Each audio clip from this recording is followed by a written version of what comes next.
পালিয়ে গিয়ে তারপরে তিনি এখানে কিছু ওই পুংরা পাংড়ি রেখে গিয়েছেন। তারা সেই পুংরা পাংড়িরা এখানে বসে মাঝে মাঝে ফ্রট করে লাফ দিয়ে ওঠে।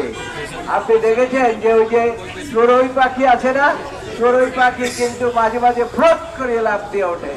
তারা মাঝে মাঝে লাফ দিয়ে ওঠে আর বলে, শেখ হাসিনা আমরা যে স্লোগান দিতাম না যে তারেক রহমান ফিরে আসবে তীরের ভেসে, তারা এই স্লোগানটাকে রপ্ত করতে চায় এবং সেই জন্য মাঝে মাঝে এই ধরনের কিছু কিছু বক্তব্য দেয়।